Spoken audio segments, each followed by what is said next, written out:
Aaron, how bad is it?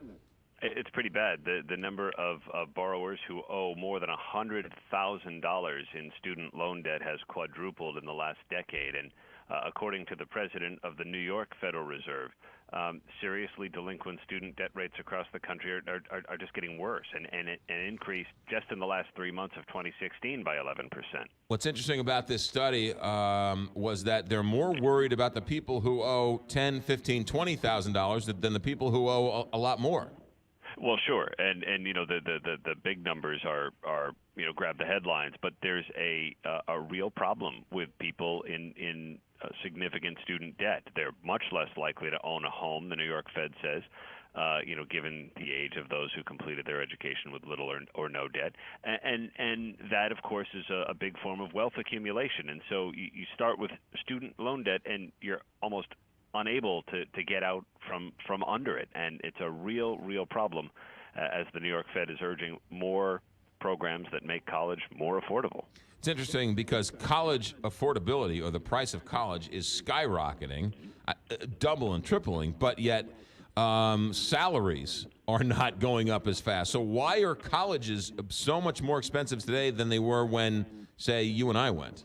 Well, I mean, I guess because they can be, and there's, I think, some political conversations to be had about about what to do and how that could, making college free could be a huge engine for the economy, but that's politically difficult kind of thing.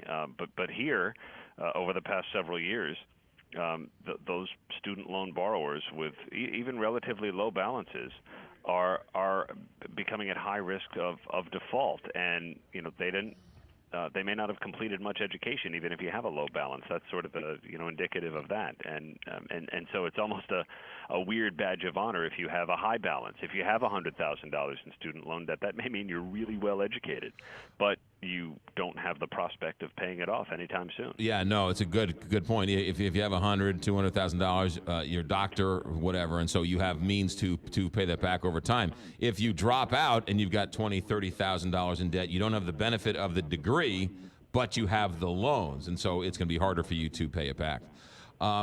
Did the Fed say anything about for-profit colleges and how that increase has helped or hurt this student loan problem?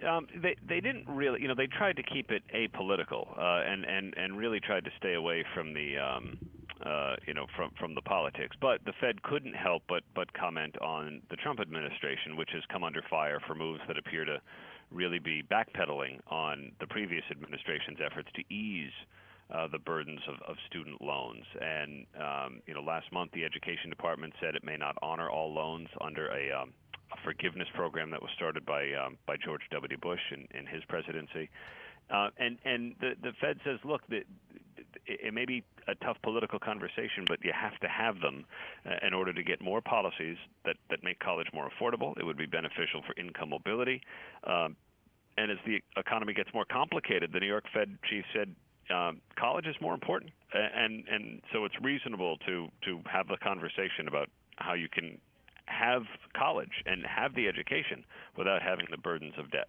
Aaron Katursky, thanks for checking in. Have a good day. You too, McGraw. 7:57.